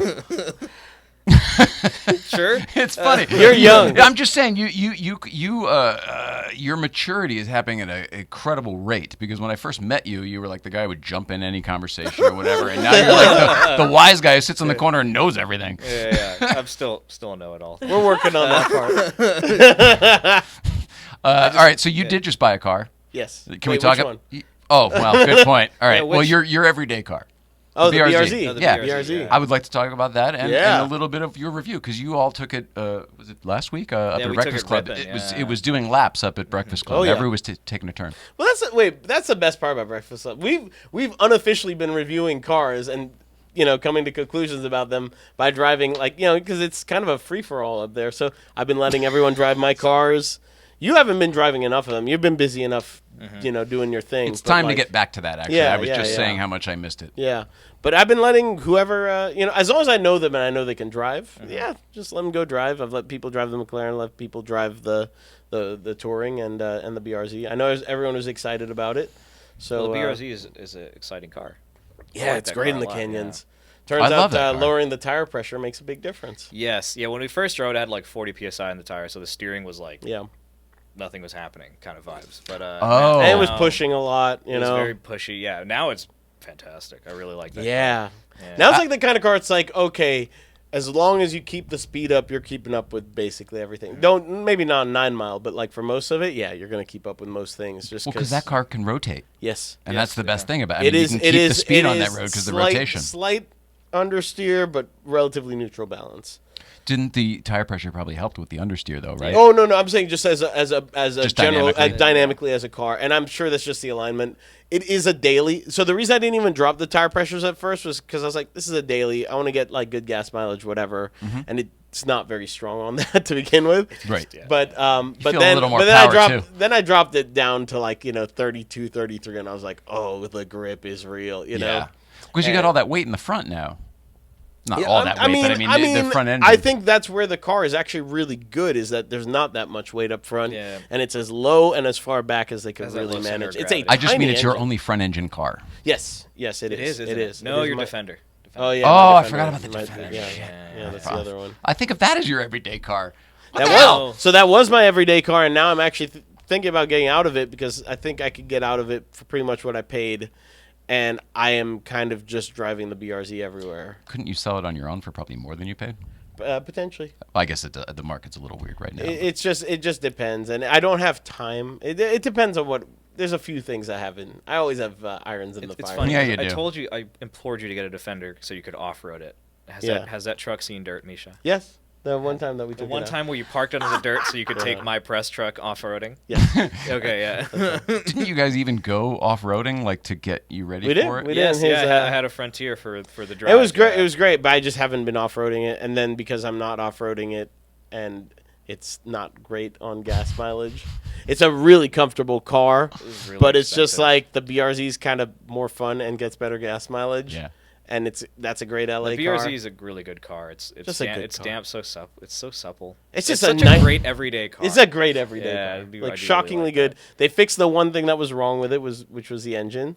A little more power. Like a lot more power. it's not just not power, yeah. like on paper not, but you're getting it down low where you actually use it around town. Oh, usable power. usable Huge power difference, and usable yeah. torque, especially. Is It's it a- turbo now? No, but no. NA, How are they doing it? 2.4 NA. Oh, bigger bore, They okay. bored it out. Yep, they bored it out. Yeah, They and did the probably old just some school way. clever Japanese engineering to sure. figure it out. What's 'Cause it rev to? 73, 74. It's mid, not It's super all right. high. You're not super you're high. not really gonna like ring it all the way. I can't even do. I'm still breaking it in. And the fact that I still think it's Was quick, were all your people who were driving it breaking it into? probably. Okay, cool. Will I did definitely get- not, but yeah, Will it's okay. Will likes to cruise. Will likes to cruise. I wasn't worried about what Tyler. I was like, No, don't Tyler- don't hang around the red line. I was hanging out with Tyler. It was okay. It was yeah. okay, Okay. it was Good. fine. It was okay. He can move. Which one's Tyler?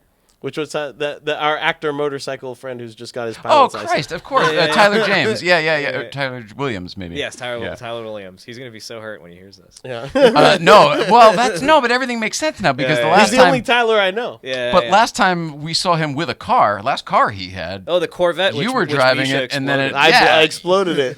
You did a cut down. You were going. I felt so bad. I thought I did that. It turned out he had no oil in his engine. I mean, you did do it, but only because you were the one that it was. I was just happened to be. I just Russian happened to be roulette. driving. I wasn't doing anything. I wasn't doing anything untoward. We were when like you guys not going left, that quick. we've heard that car for like a year or two, right before, and then when you left that day, we quite metallic. You said, we all said, we go, what did he do? Like a flat plane crank? What did he change? Yeah. And then you didn't come back, and then it did, and it was a whole weird situation. So he had I think a Pro Charger on that. Yeah, right? some And like I supercharger, just didn't know what I was hearing. I'm like, your car. I'm just.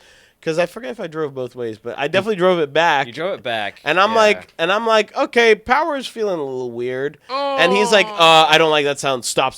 And we just pull over and stop. I remember your scared little faces when I pulled up. Yeah. And you guys like, it's making a bad sound. And I was like, I don't think I did anything bad. I was like, I don't. No, you were just driving. I was just driving, and I was more cruising than than I normally do because it's someone else's car, and I'll never really go that hard. That Corvette ripped though when it was. It did. Great. Well, it worked. I felt terrible for him. I was like, and that basically ended his whole car trip. Well, he's just riding bikes. Yeah. For now. Well, and planes. I don't know about for now because I think like motorcycles and planes will have him. Motorcycles are very fun. And eventually helicopters, which are the motorcycles of planes. Exactly. Are they? I think yeah. Well, it's rotational. Much more dangerous. Just much more dangerous. That's what I was getting at. You're unnecessarily much more dangerous. You're more exposed if you don't know how to auto rotate or something. Because you can just fall out of the sky. Yep. Much more dangerous. No escape plan. You're dead. That little propeller on the back stops you from spinning to your death. Like little all, things all like the that. things. Yeah. Bird strikes are very dangerous on helicopters. I understand. Yeah. Sure. Everything is. Everything's dangerous. I'd still fly a helicopter. I have no interest in flying a plane. If you know how to auto. Are you really? crazy? Oh, I love flying. Yeah, why? I like the fact that helicopters can land everywhere. Yeah. Unless you crash it. No. He's right. If you learn to auto rotate, you can technically land it with no engine. You have to do it like immediately. And then when you get it wrong, you just die. So it's like this Darwinism aspect. But the same thing in a plane with the stalling. I mean, No, so it's you something you can practice. glide. If it's between like a Robinson R22 and a Cessna, it'd be a Cessna. But if it was like a Bell something, a Bell Jet Ranger. A Jet Ranger, great helicopter. Jet Ranger 2 on. I've flown so many, obviously. Well, you kill yourself in your helicopter. Give me a 222 Airwolf all day long. There you go, yeah. I want to learn I want to get my pilot's license, but I'm not going to learn how to fly a helicopter. Have you ever even taken a test flight? Yeah, I mean, like I've held tried. The stick and stuff? Yeah, I've tried to get it. When I was younger, well, we couldn't afford it. Then we lived in Zimbabwe for a few years, and there we could afford it. And I was gonna start it. I was gonna start. Well, back when I lived in Zimbabwe. Yeah. Casual. Should flex. I cue the music? Gee. Yeah. So my dad was working for this. It's a whole thing. His job took him to Zimbabwe. Sure. We obviously went with him. And it was He's like, why do I have to unpack all this? They were trying to do something kind of cool. They were trying to like turn Africa into the European Union. That failed because there's way too much corruption. So instead of staying there for like 3 to 5 years, we ended up staying for 2. That third year, I was supposed to. No takers, huh? Yeah. The Zimbabwe dollar started to crash and then went into like historic hyperinflation. So.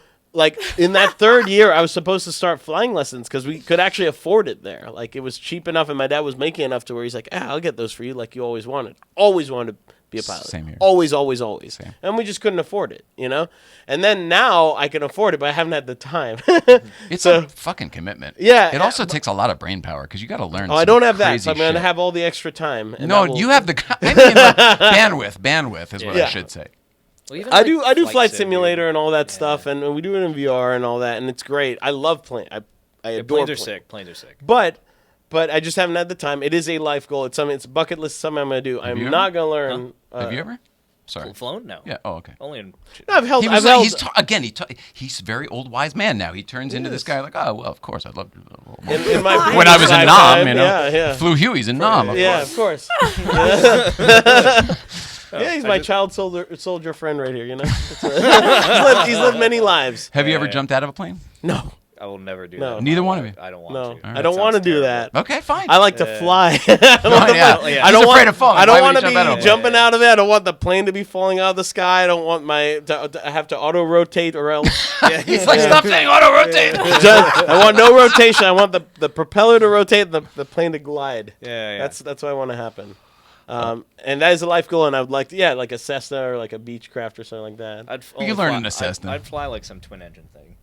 Well, you gotta That's learn. more You gotta learn dangerous. it. You gotta He learn wants it it a more single. dangerous. Yeah, Well, because 'cause if on one goes takeoff, out, if one you're- goes out, people Oh, die you're like dead. that. Yeah, If one that's goes right. out, You know, one goes hey, out. hey, all right. That's literally how Goose died. Okay, all right. I just think they look cooler. That's They look so cool. Yeah, that's it. All right, so die in your King Air, and I'll just be in my Your Cessna. King Air. I'll Your just- twin otter. Yeah, right. Come on, I'll dude, be- you look like a nautical and you're like flying. Come on, it's so sick. Like They're faster, so it'll be sick. But Yeah.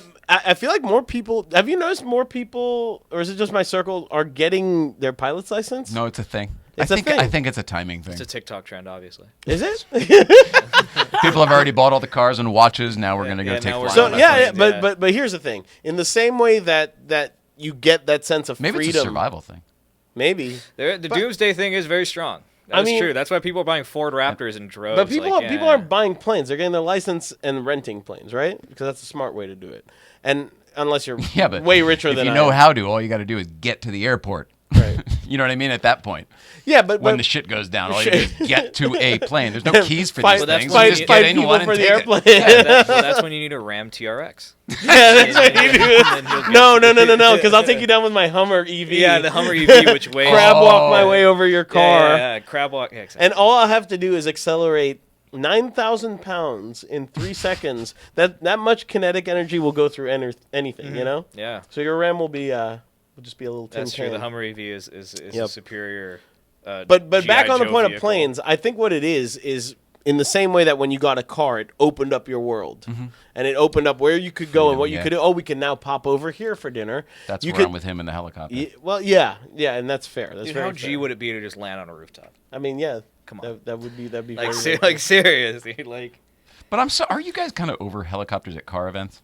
Is that a thing? I don't want haven't- to. I know there are some awesome. I'm not trying to Wait, knock are there that as a helicopters at thing. car? Yeah, I I'm haven't not going to gone to these. these. There was Yeah. a period for 6 months where every car thing we went to had a goddamn helicopter at it. I think That they had were all landed. That had landed there. Yes. That's weird. Now I weird. think they were all trying to copy the cars and copters thing, but that's their thing. Like if that's your thing, let that be. I got no issues Yeah. with them. But then for a while, every single car show seemed to have a. I have not experienced. Santa someone should- Clarita had one, and Marconi Museum had one, and like 2 other Let's places. land a we went. helicopter. My at friends are Nichols not Ranch. rich enough to pull that Yeah, off.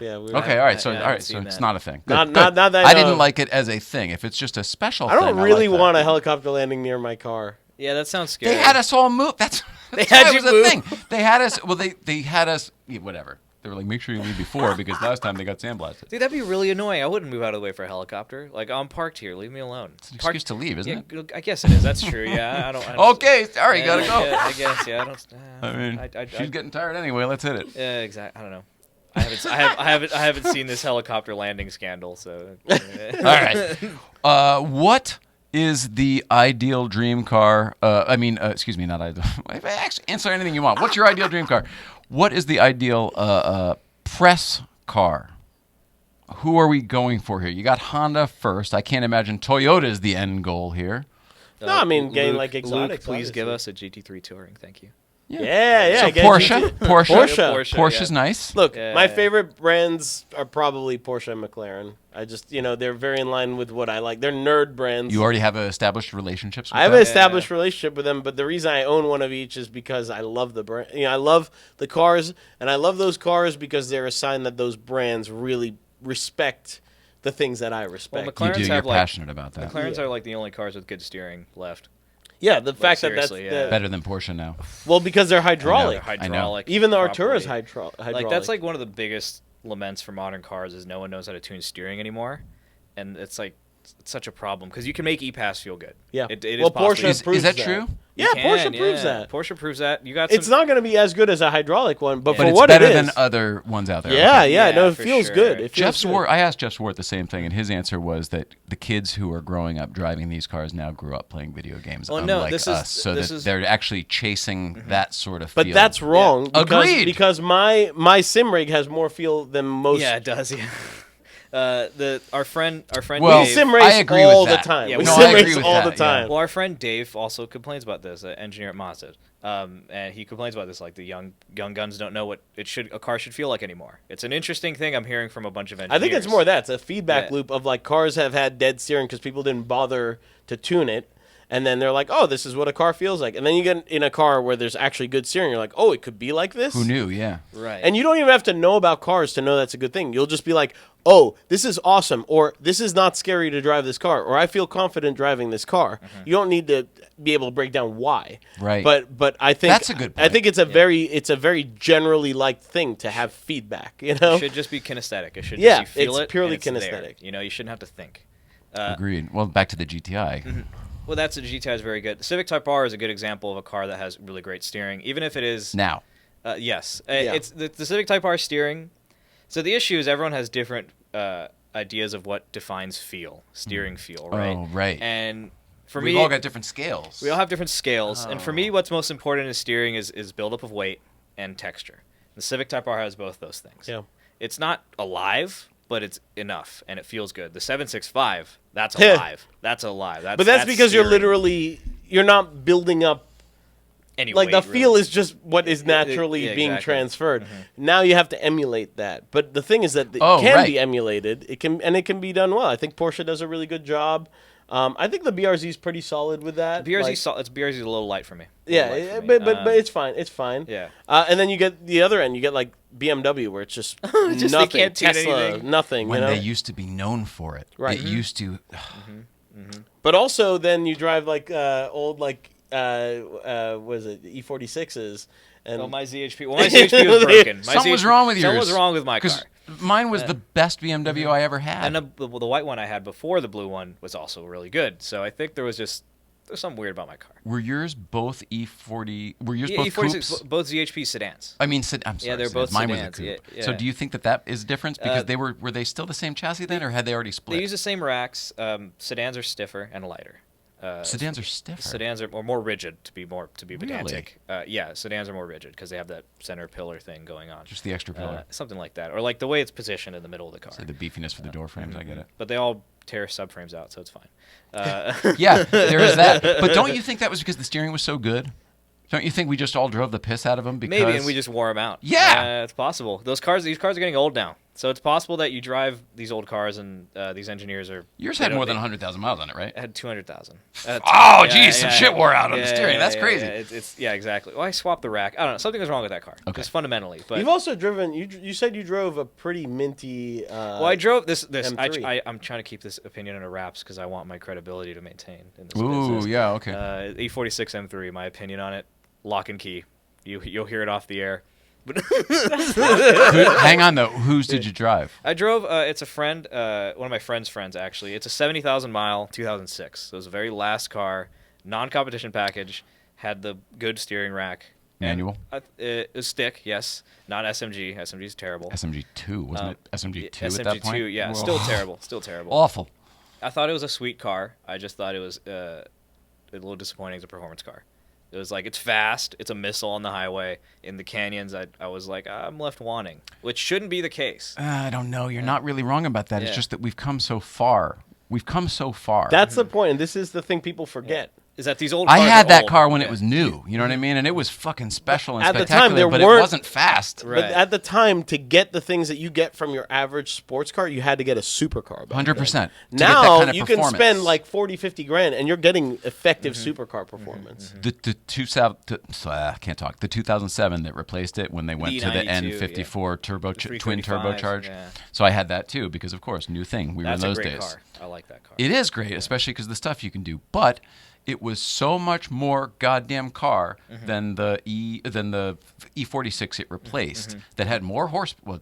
Yeah, it had more horsepower, less torque, I think, but like No, it had marginally. more torque. No, it was twin turbo, so it's like it was. No, the other M3. one, because the M3 had more horsepower. It was 333 versus 300. Yes, and I that's think correct, torque yeah. was maybe 295 or something like that Something like versus that. 300. And by the way, that 300 was at 1400 RPM, And and that- all the way through to 7. And the 335 actually made like 300 wheel horsepower, something So- like that. So it was crazy. But when that came out, that was like, oh my god, this is a goddamn rocket. Everybody drove. We took it to up to Willow, where you go all the time, and it was a BMW thing, Speed Ventures we went with, and there was a hardcore BMW CCA guy who had a M3 lightweight race car, and he was driving that all the day, and I'm having a grand old time because why wouldn't you? Yeah. He got in my car and took it off the track, just down the street, and he was like, "Fuck, that thing was." When he came back, "Fuck, this thing is fast." Had no idea. It sort of broke everything.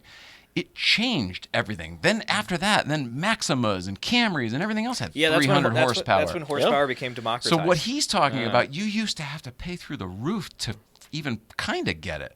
So people in my generation are like, why are we chasing power anymore? I don't get it. Yeah. Anybody can have anything they want.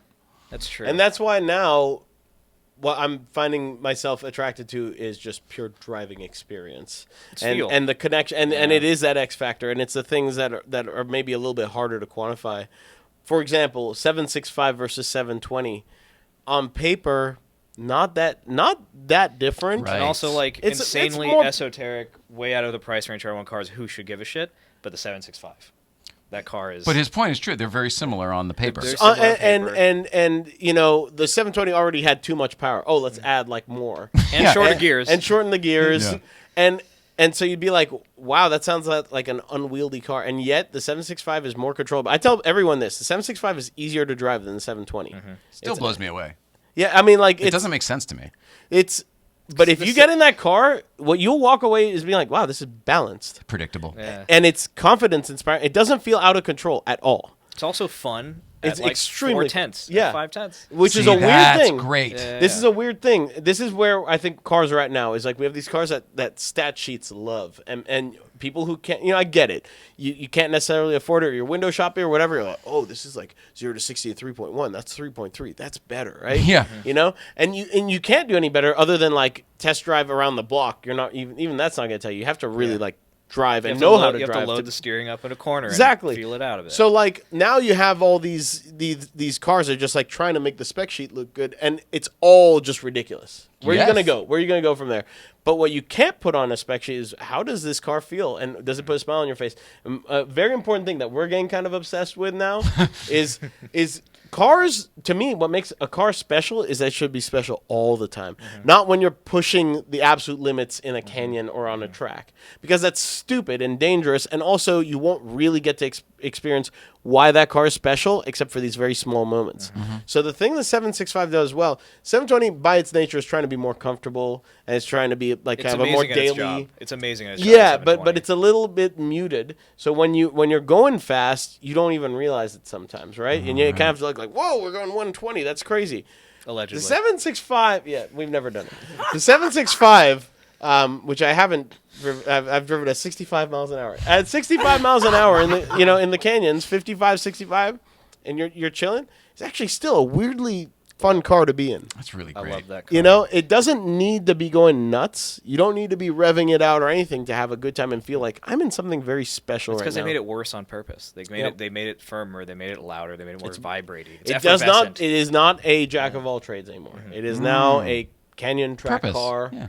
And it is a fun car. It's a weekend car. It is not great for date night. It's a car that's like it knows what it needs to do, and it's doing that well. The touring is that car as well, where it doesn't matter where you're going. That car makes it feel like a special drive. I would take it on the most pointless drives, to get groceries or get bread or wherever, because I could do it in like another car or an auto, and like it's like, okay, this is boring. Or I could do it in that car, and now it's an experience. The car is the event, and it doesn't matter. I'm not revving it out to 9 to do that. Like, and then when you go to the canyons and you rev it out to 9, you're like, I can't believe that I own a car that sounds like this. Are you going to Breakfast Club tomorrow? Yep. What car are you bringing? SI. Oh, okay. Yeah, of course. You have to. Shit. I mean, I would say I have to, but I really I don't really think want I've driven to. your touring, right, with the You exhaust should drive on it. it. I would like to. That car is just spiritual. Didn't you do an exhaust? What you were talking about before? Yeah. I haven't. I would like to. Yeah, I would like you to drive Yellowcar too, if you're I would love interested. to. Yeah. You got a bunch. Wait, did you get work done to it? Is it back or what's? I saw. Yeah, it's in the garage. It's back. Okay, so what did you get done? Finishing up the last Tuning bit of stuff. stuff, yeah, and they put the plenum on and stuff. So and the GT3 throttle body. So at this point, it's like sort of like That car GT3-ish. That car drives so good. Well, I was Yellowcar, gonna say yeah. it's so much better now because like there were a lot of gremlins since, but that you both should drive it again because I'm looking forward to driving it tomorrow. But the part that got me was the lightweight flywheel and the way it would respond on throttle. Oh Yeah. my God, it was so special. It feels.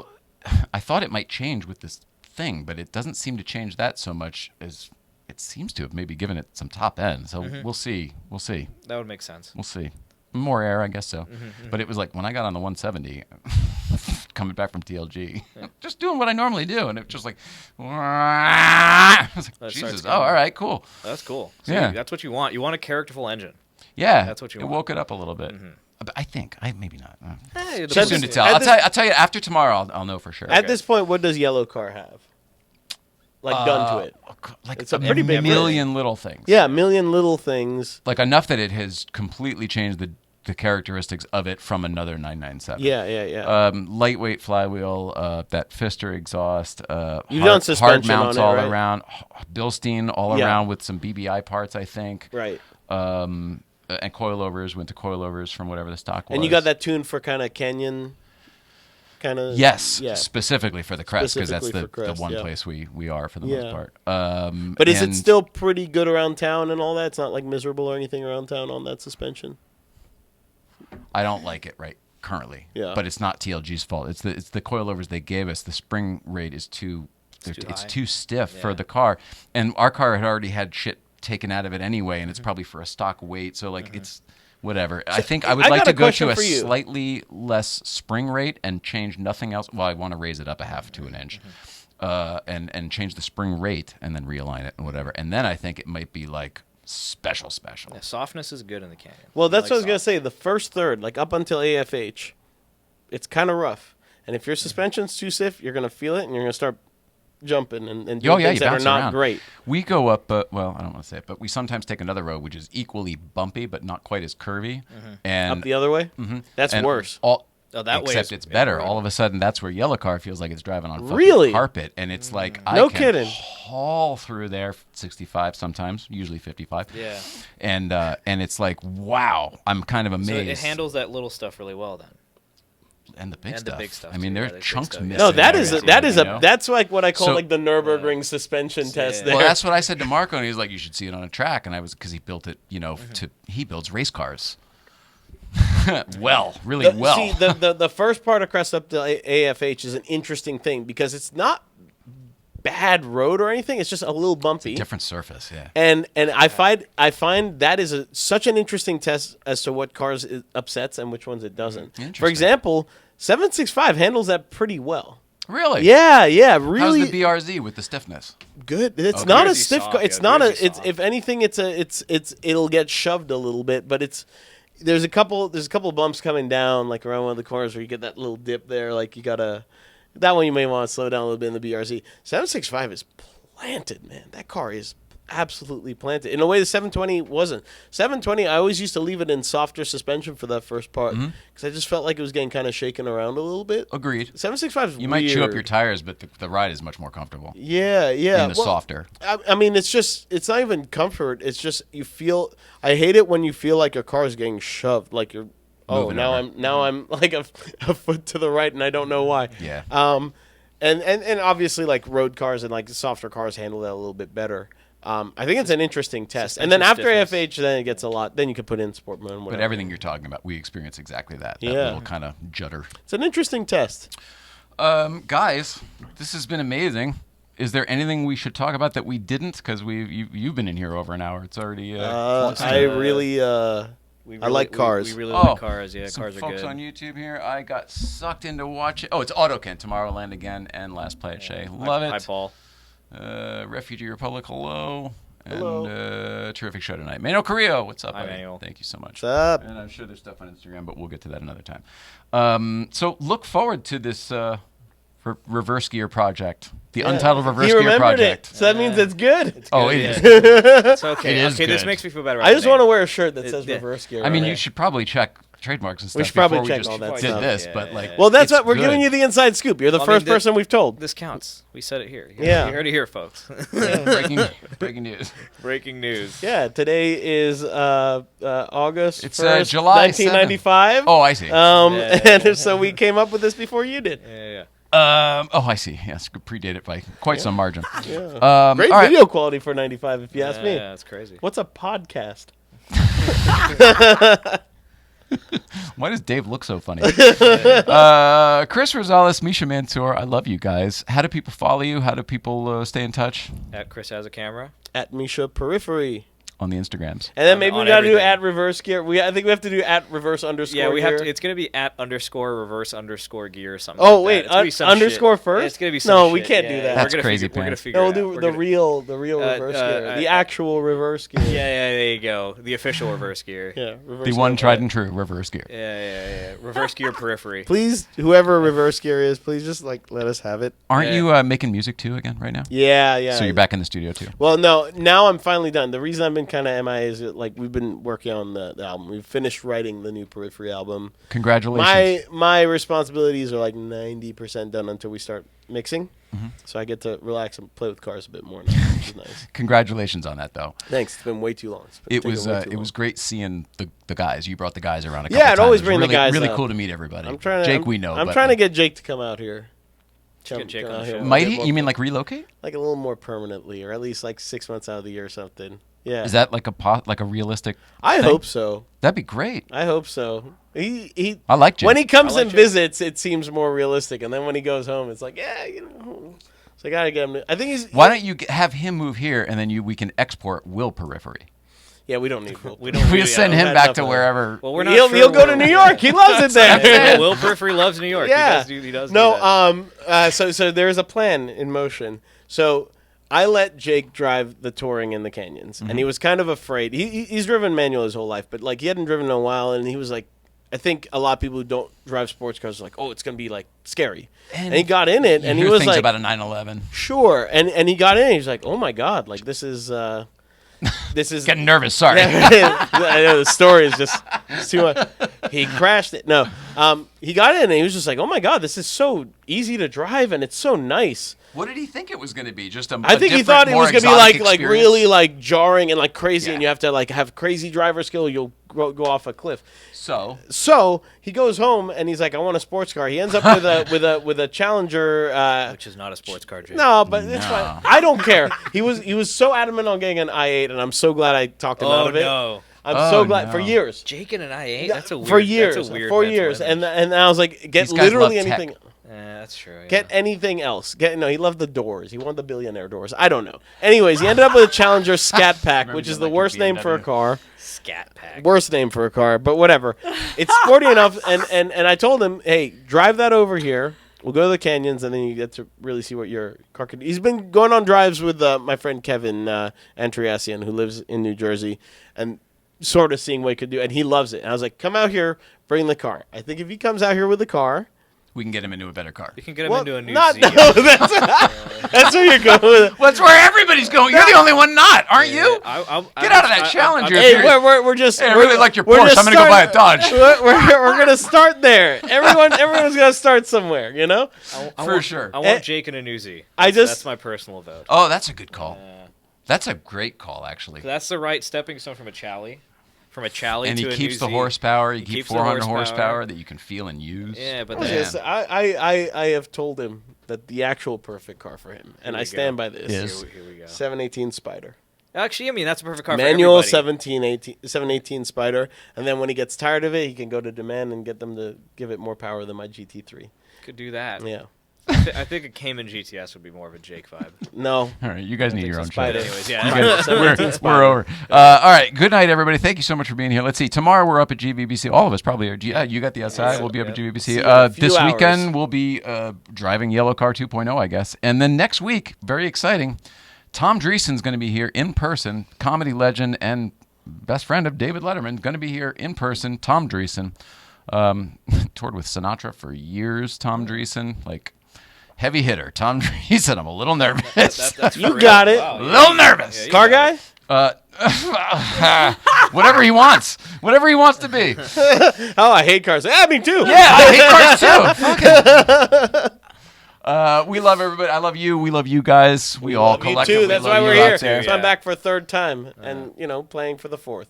Sure. I'll come back in a few weeks. Have a great weekend, everybody. We love you. See you out there.